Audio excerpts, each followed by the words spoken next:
Muy bien, mis hermanos, vamos a continuar con este servicio de adoración, con la palabra, pero antes de entrar a meditar sobre este mensaje del día de hoy, los invito a que me acompañen en una oración. Tenemos nuestros rostros y vamos a decirle al Señor Padre Santo: Señor, hoy nos acercamos a ti, Señor, en esta mañana, expresando desde lo más profundo de nuestros corazones nuestra inmensa gratitud, Señor, por tu misericordia, por todas esas bendiciones que hemos disfrutado de tu mano durante esta semana. Señor, sabemos que un adecuado conocimiento de ti, Señor, es necesario para nuestra vida cristiana, para nuestro crecimiento espiritual. Y la única forma de conocerte es mediante lo que tú has querido revelarnos aquí en tu palabra, aquí en las Escrituras. Oh Señor, te pido yo que esta mañana, en nuestro tiempo de adoración, abras nuestros corazones para entender tu palabra y que este mensaje realmente lo recibamos, lo atesoremos en nuestros corazones y que el mensaje transforme también nuestra manera de servir, de amar, de confiar. Que podamos responder, Señor, a tu enseñanza con una disposición activa, con pasión y sobre todo con mucho amor, y que todo lo que hagamos sea para darte toda la gloria. Te lo pedimos en el nombre de nuestro Señor Jesucristo. Amén.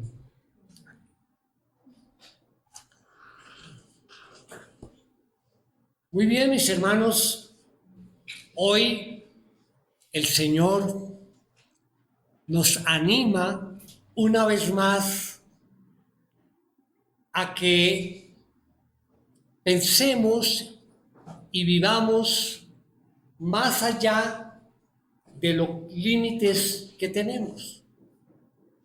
Es una invitación a mirar más allá de esos límites, a dejar de mirar lo que nos falta y empezar a mirar lo que tenemos. Porque en las manos de Jesús, lo que tenemos, así sea poco, se vuelve mucho.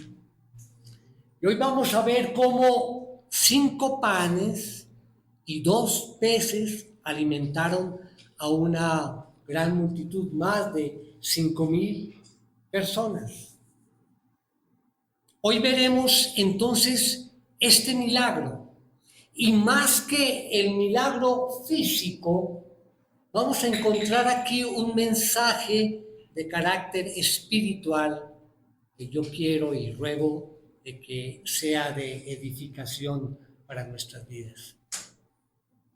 Hoy vamos a ver un atributo tan especial del Señor como es la compasión. La compasión. Una compasión que no se detiene ante el cansancio, ni su poder ante la escasez. Cómo las cosas en las manos de Jesús crecen, lo poco crece y se vuelve suficiente para llevar una vida como Él quiere que la llevemos. Se vuelve esto suficiente para saciar nuestro espíritu, nuestra parte espiritual, pero también, como veremos, para saciar nuestro cuerpo.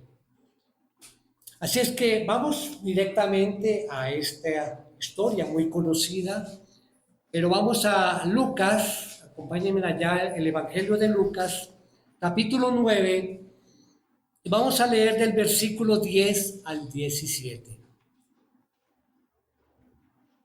Dice así la palabra.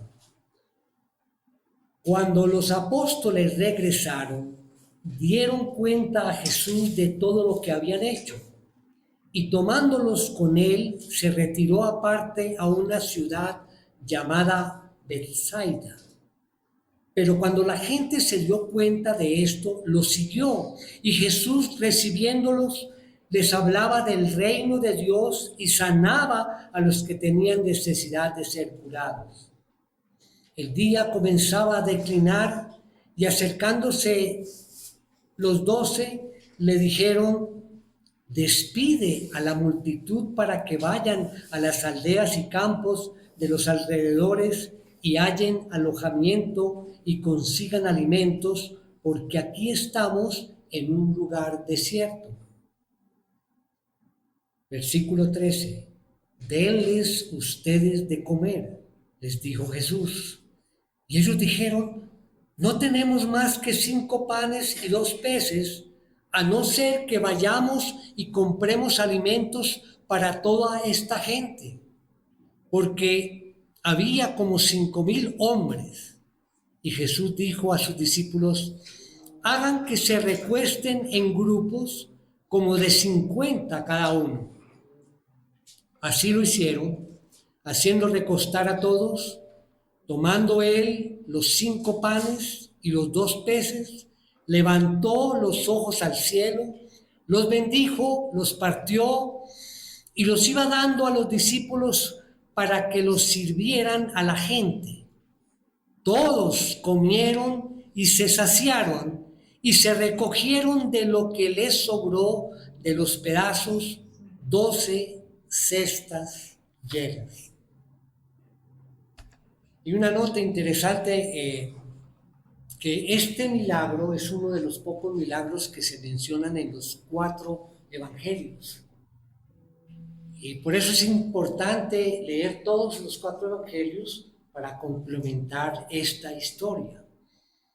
Pero al estar registrados allí en esos 4 evangelios, hace resaltar la importancia de este evento, la importancia de este milagro, que está aquí, este milagro, no solamente para mostrarnos la divinidad de Jesús, para mostrarnos que Jesús es Dios, sino también para recordarnos que Él es el pan de vida, el pan de vida. Bien, con esto en mente, entonces vamos a desarrollar nuestro mensaje. Obviamente vamos a mirar solamente el texto hoy, este texto que acabamos de leer, y lo vamos a dividir en 3 puntos, ¿sí? El cual vamos a ir desarrollando paso por paso para poder extraer de allí un mensaje para nosotros. El título del mensaje es: Jesús no solo se conmueve, también provee. La idea principal de nuestro mensaje esta mañana: la compasión de Jesús nos enseña que servir no depende de lo que tenemos, sino de a quién tenemos. Vamos entonces a nuestro primer punto. Cuando la compasión vence al cansancio.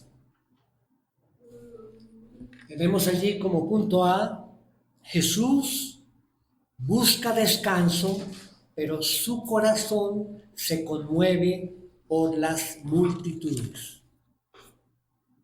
Bien, lo primero que notamos cuando leemos este milagro, vemos una escena de un regreso.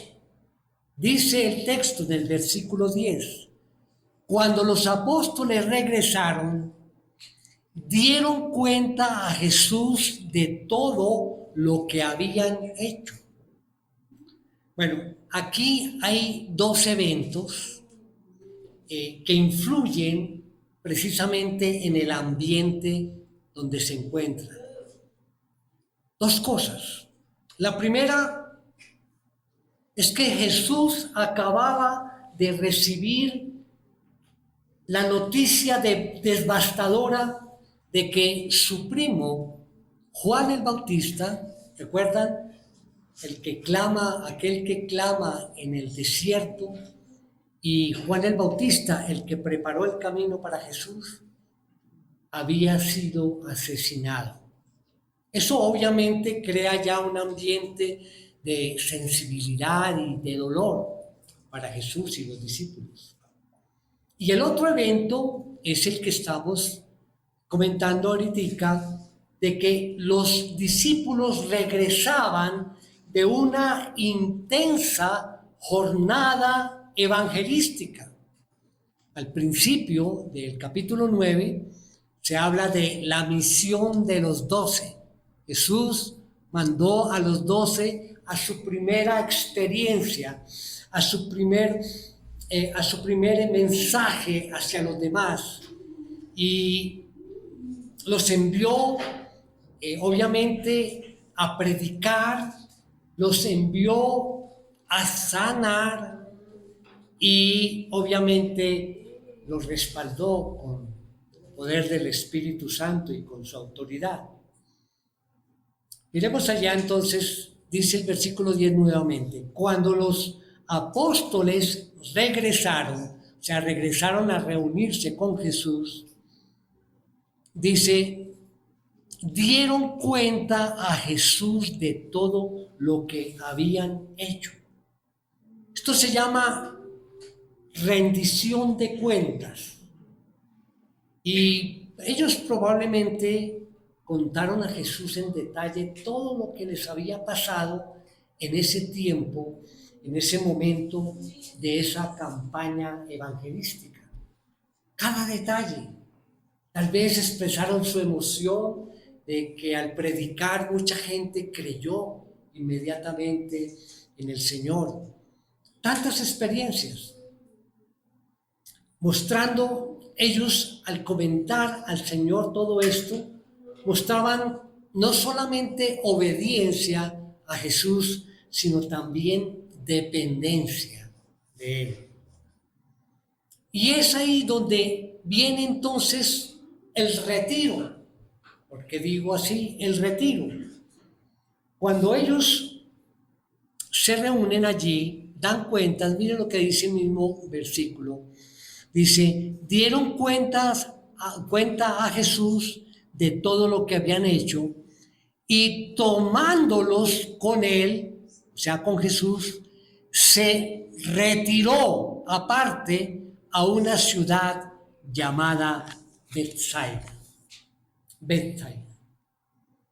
Este es un retiro, diríamos en términos contemporáneos, es un retiro de líderes, por decirlo así. Porque dice el texto, tomándolos consigo, se retiró, los llevó a un lugar para apartarse y obviamente aquí estar en un lugar donde pudieran tener una comunión entre ellos. Este tipo de retiros era usual. Jesús muchas veces proveía, digamos, esos momentos de estar con sus discípulos en un tipo de descanso físico y también espiritual por el arduo trabajo. Así que cuando se reencontraron con Jesús y los llevó a ese lugar apartado, Bethsaida, esta aldea cuyo nombre significa casa del pescado. Allí, ¿qué estaba buscando? Un lugar despejado. Dice aquí que un lugar desierto. No era porque era un desierto de arena, sino porque era un lugar sin mucha gente. Un lugar donde se podían reunir y podían llorar por la muerte de Juan el Bautista.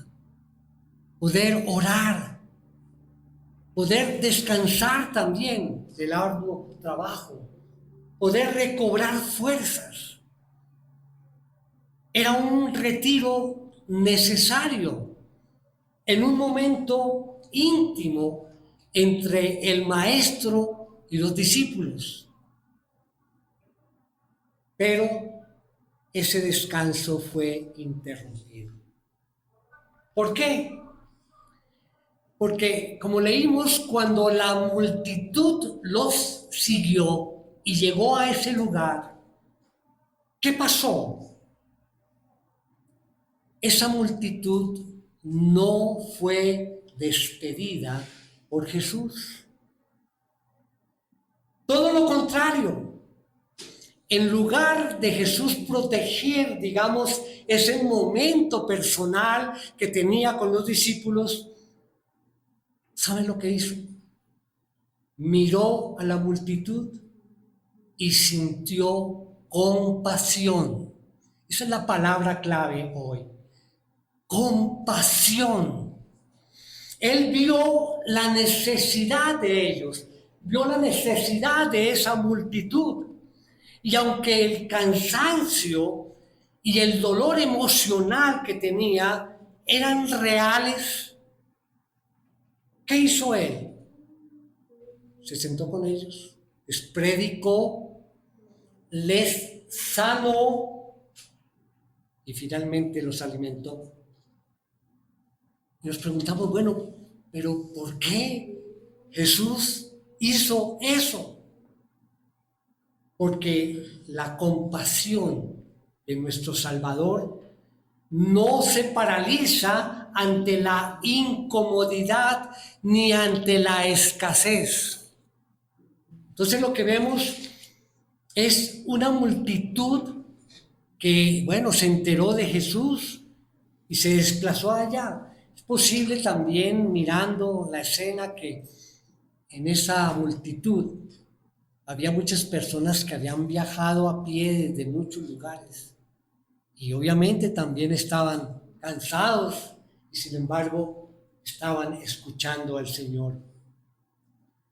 Muchos llegaron con esa intención de escuchar al pastor de pastores, pero también nos dice allí otro evangelio paralelo allí que algunos llegaron allí no con muy buenas intenciones.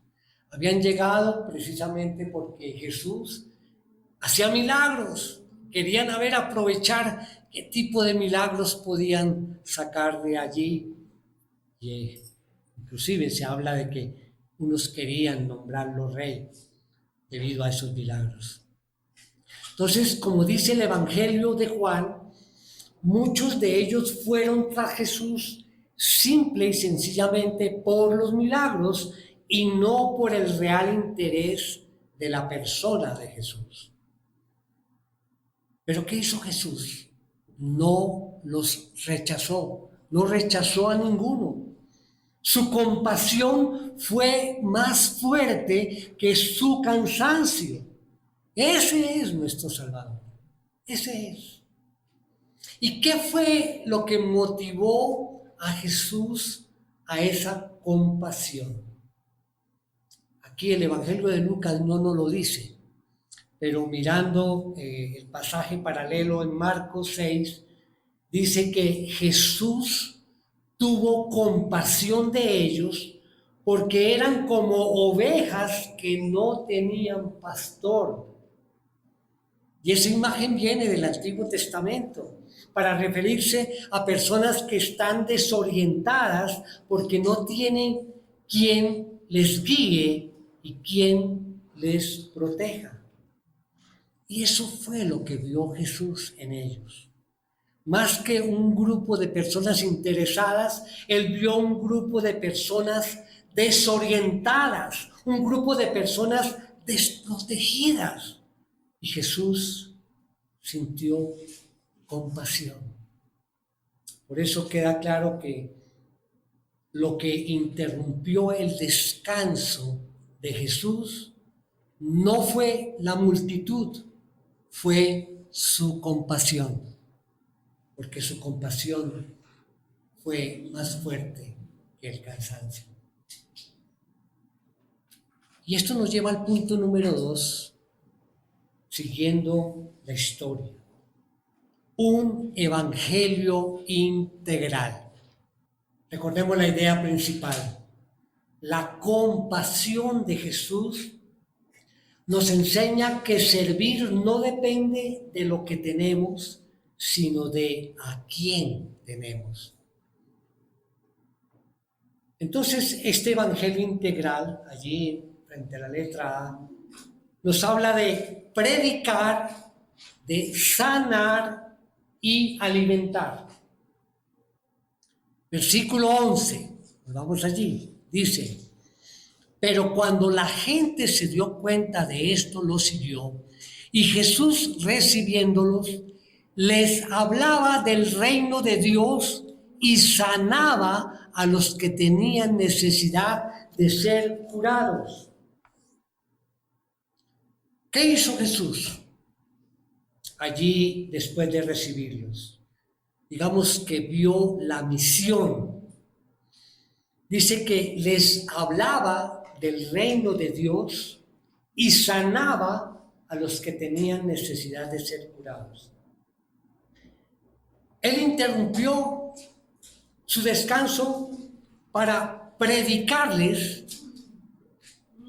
y después sanarlos. Y esto tiene un orden, ¿sí? Primero predicó y después los sanó y luego los alimentó. Y es interesante porque con esto Jesús nos está mostrando que Él no solamente se interesa por el estado del alma, sino también por el estado del cuerpo, pero en un orden. El Evangelio de Jesucristo entonces es un Evangelio integral, integral.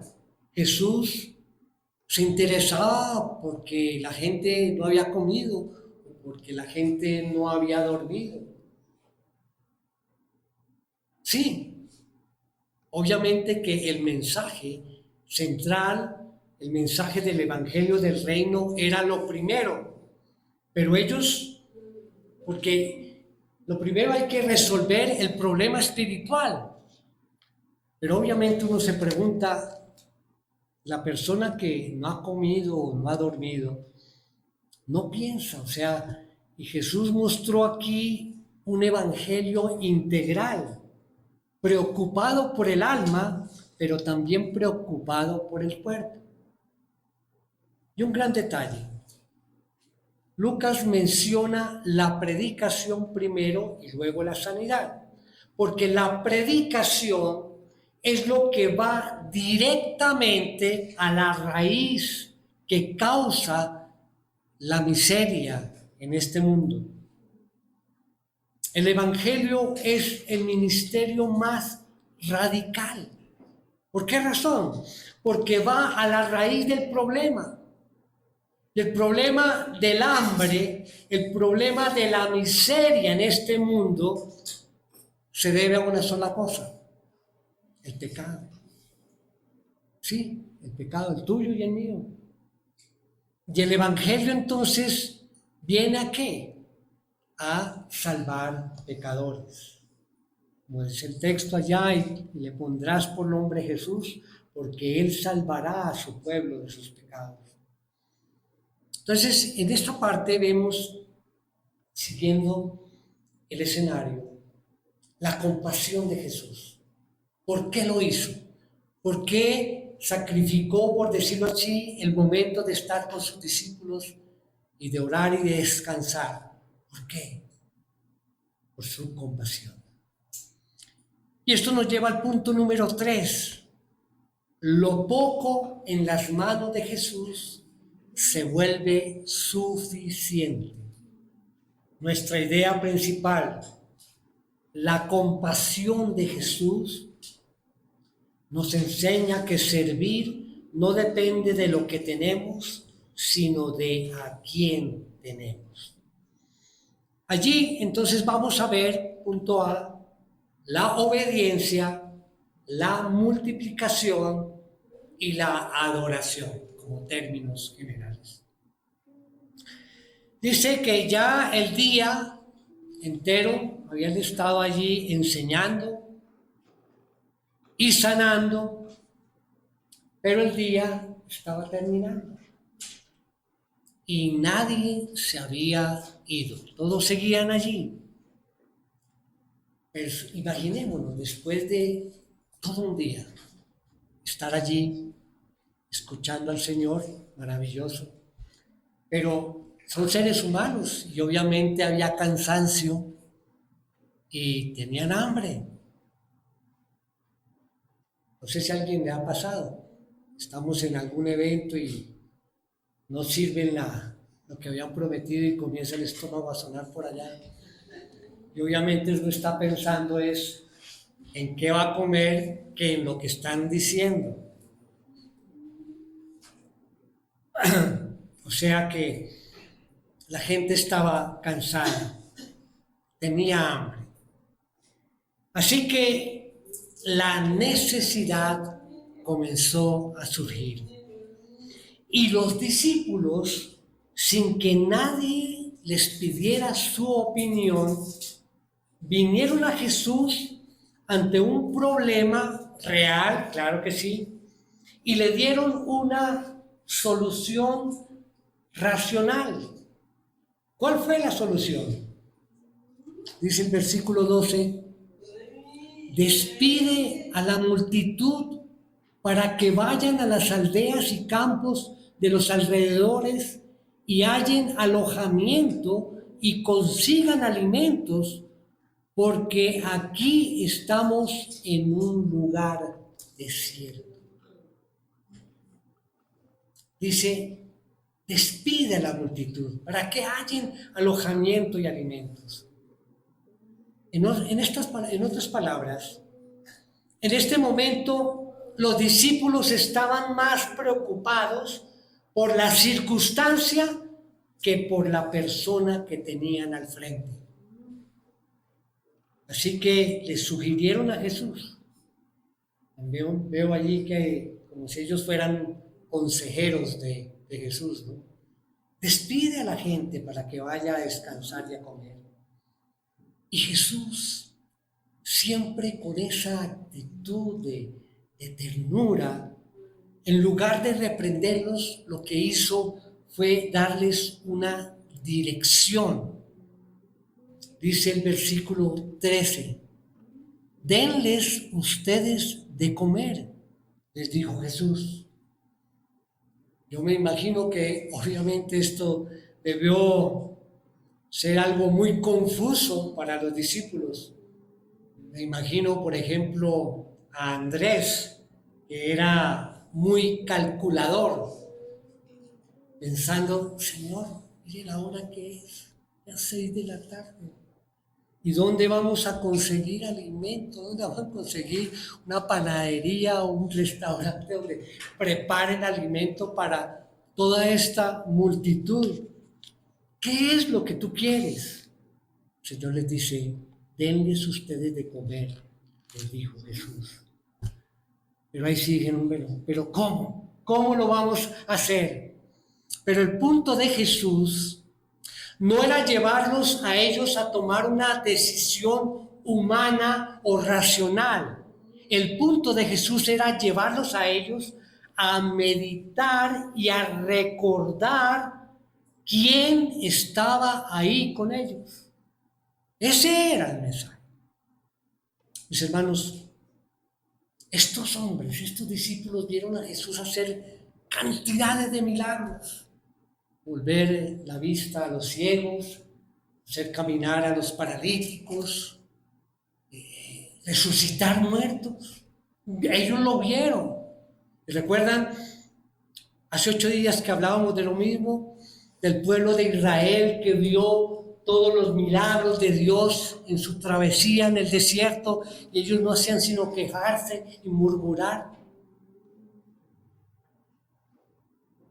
Todos los milagros. Pero es que así somos nosotros. Y a nosotros nos pasa también. Olvidamos eso, olvidamos todo lo que el Señor ha hecho por nosotros y nos enfocamos es en las circunstancias, en lugar de enfocarnos en quién está con nosotros. Así que los discípulos hicieron, ya después que el Señor les dijo y los invitó, bueno, denles ustedes de comer. Me imagino se reunieron, bueno, miremos a ver qué conseguimos aquí entre todos. Seguramente se pararon, alguno trajo lonchera, ¿sí? o la olla, ¿sí? Alguien trajo algo de comer y ya sabemos la historia. Apareció un jovencito con esos 5 panes y 2 peces. Dice el versículo 13, y ellos dijeron, no tenemos más que 5 panes y 2 peces, a no ser que vayamos y compremos alimentos para toda esta gente, porque, dice el versículo 14, porque había como 5,000 hombres. Ya sabemos que no eran 5,000, eran más. Dice 5,000 hombres, se calcula que eran familias, o sea, con mujeres e hijos, un promedio de 4 por familia, entonces se calculan que eran unas 20,000 personas. 20,000. Bien, imagínense la situación. Hicieron entonces esa búsqueda a ver si entre los 20,000 había algo de comer y encontraron aquello. 5 panes y 2 peces. Pero hay algo más. Bueno, el Evangelio de Lucas, como lo leímos, no menciona, pero en Marcos y Juan se menciona que ellos revisaron la bolsa de la contabilidad, por decirlo así, y había 200 denarios. Un denario era lo que se ganaba un día de trabajo, ¿no? Era un denario.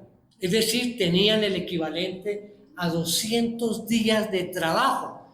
Uno dice, eso es bastante, ¿verdad?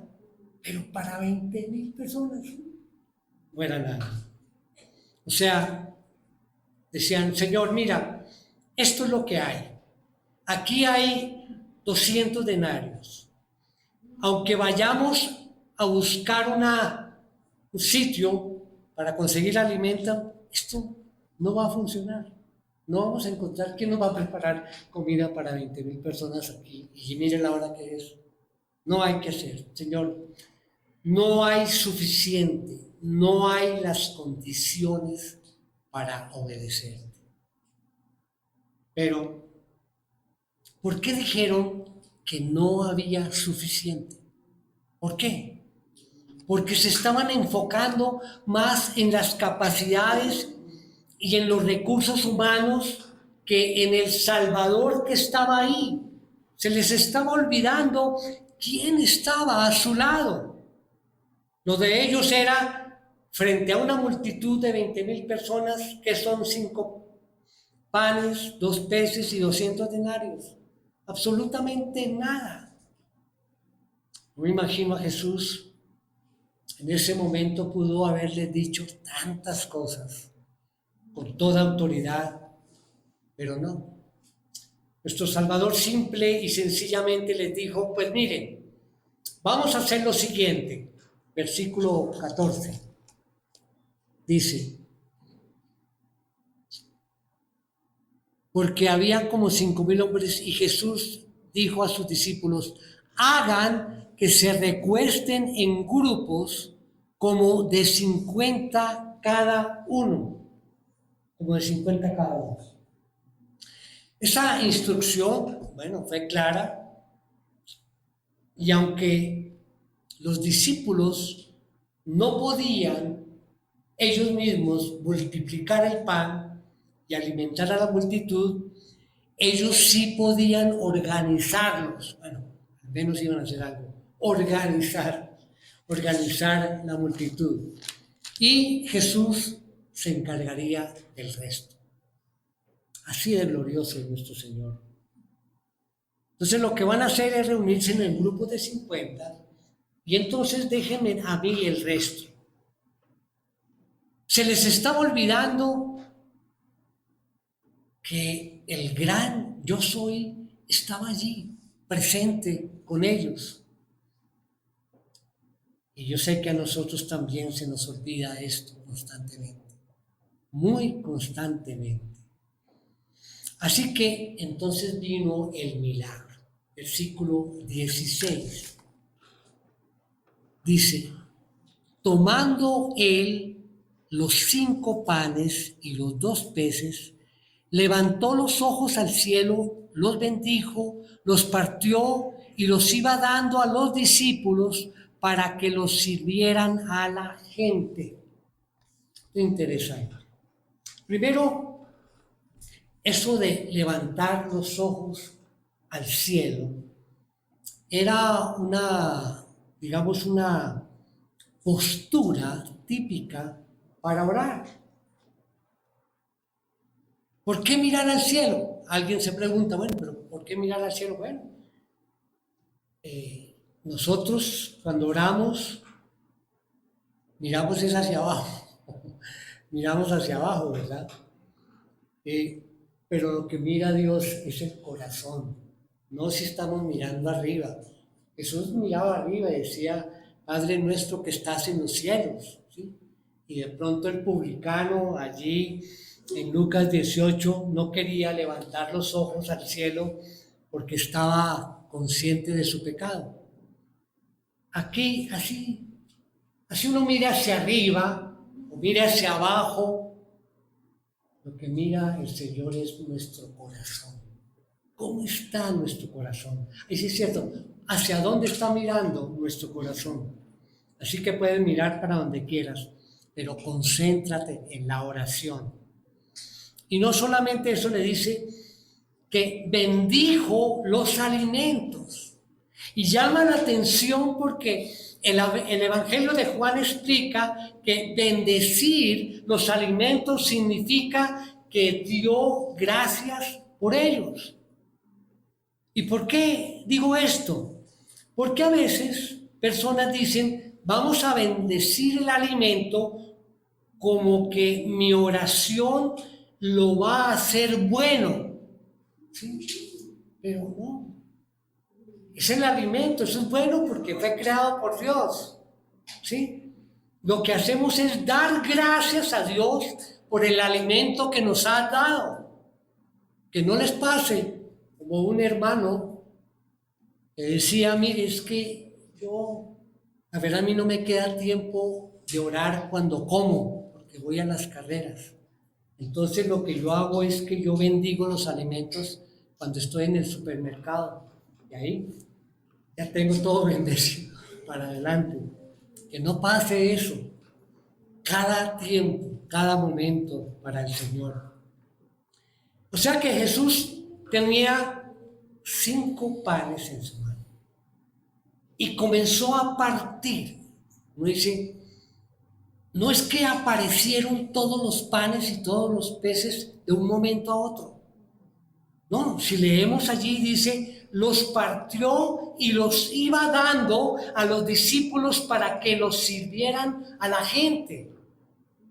O sea, tomó los 5 panes, comenzó a decirle, bueno, Felipe, agarra la cesta, y comenzó a darle, venga, Pedro, venga, comenzó a partir, y en ese momento en que partía era que se multiplicaban los panes, y obviamente también los peces. Él los iba partiendo y repartiendo. ¿Tú te puedes imaginar lo poco partido en las manos del Señor, lo que Él puede hacer? De su mano seguían saliendo pan, de su mano seguían saliendo más porciones de pescado. Ese es el poder de nuestro Señor. Ese es el poder.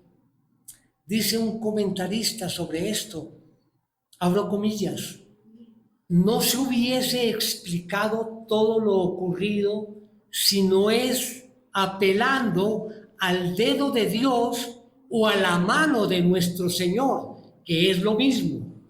La misma mano que envió maná del cielo al desierto para alimentar a Israel fue la mano que hizo que 5 panes y 2 peces cubrieran las necesidades de más de 5,000 hombres o de 20,000 personas.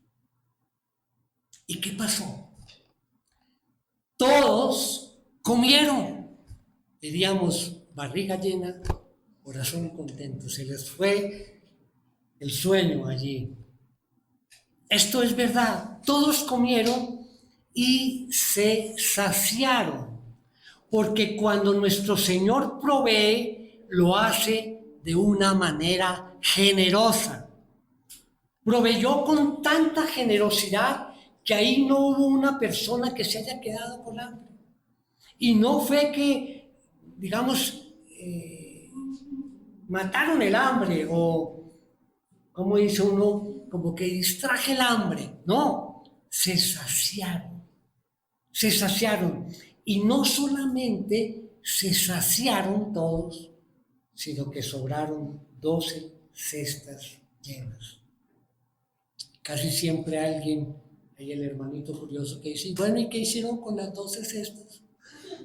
Yo no sé, pero seguramente eran 12 apóstoles y bueno, el obrero es digno de su trabajo, cada uno sus tenían las 12 cestas. Me imagino que debió pasar esto. Lo que Jesús no permitió era que el pan se desperdiciara. También nos lleva a otro sermón.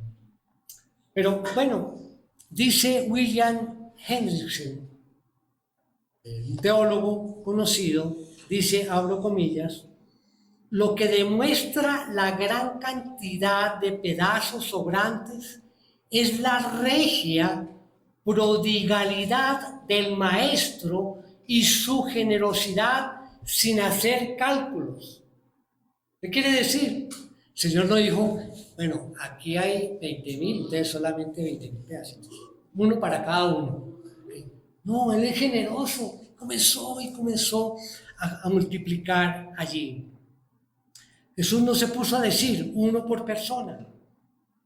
No, ahí comió todo el mundo y salió saciado. Y sobraron esas 12 cestas. ¿Qué aplicación tomamos de este momento? Que el Señor nos llama también a ser buenos administradores. No malgastemos lo que Él nos da. Y vamos a una aplicación final, un llamado a la obediencia y al compromiso.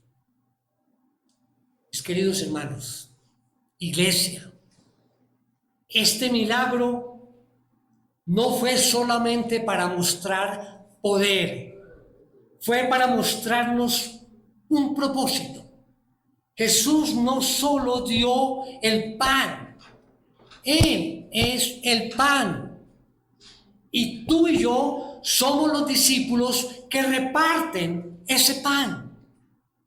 Tal vez hoy te sientes que tienes poco tiempo, poca fuerza, pocos recursos.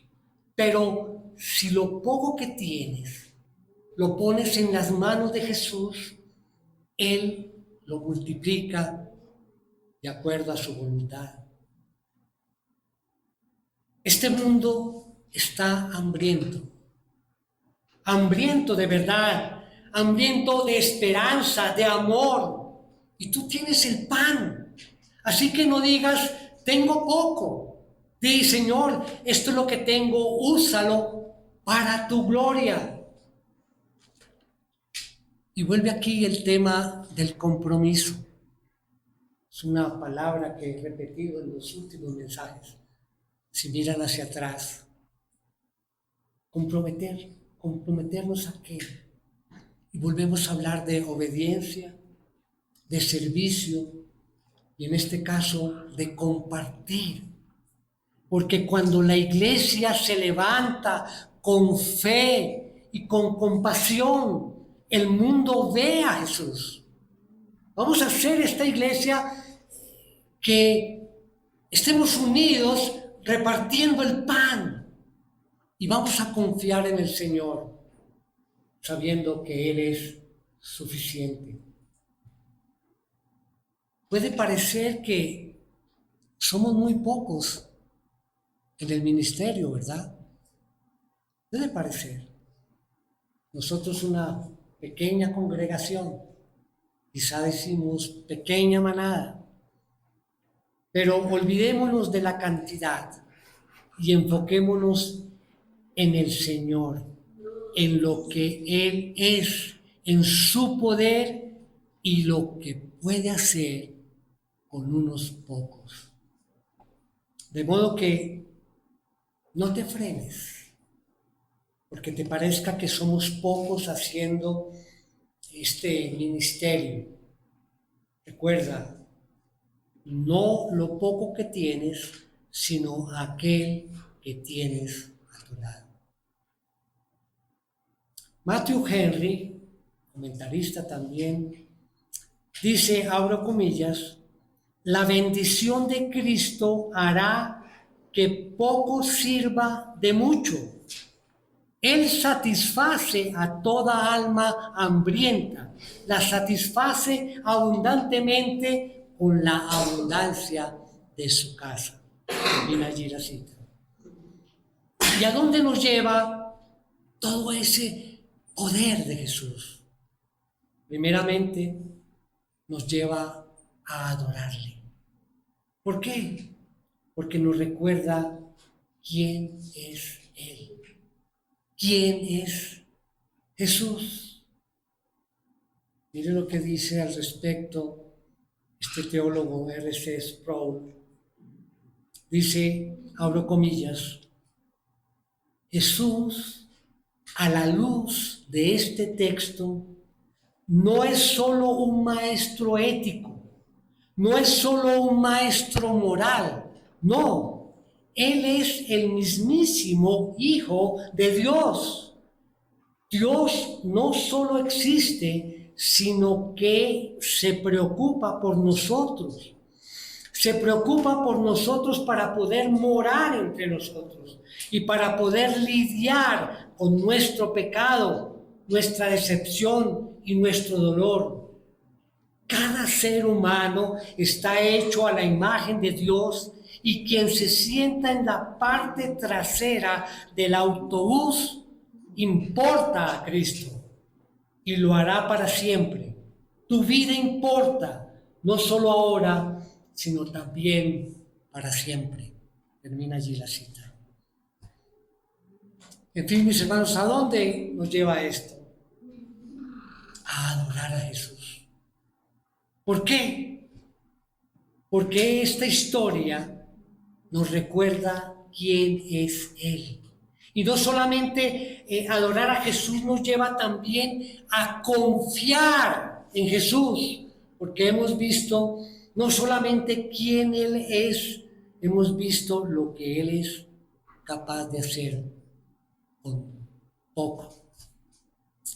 Mira lo que es capaz de hacer. Cuando quiere algo, lo hace. Así como dijo, sea la luz, y fue la luz. Así comenzó a sacar pan de su mano.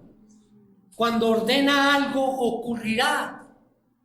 Puede sacar luz de la tiniebla, orden del desorden, fuerza de la debilidad, gozo de la aflicción y alimento de la nada.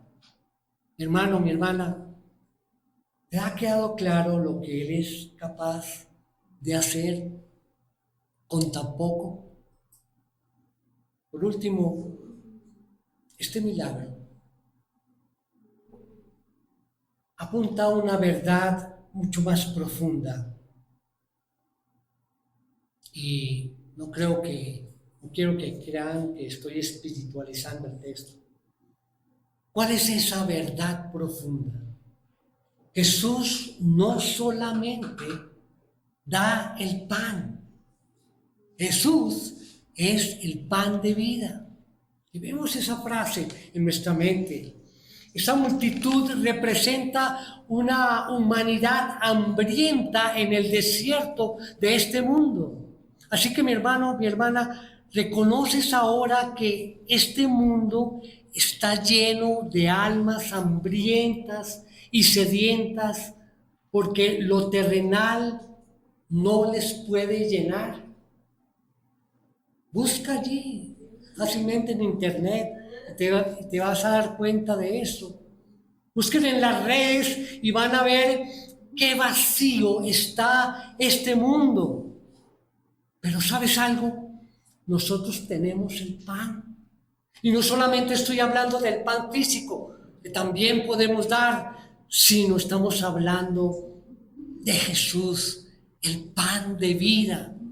Y la labor que nos toca a nosotros es la más fácil. Es organizar a la gente y repartirles el pan sabiendo que Jesús se encarga del resto.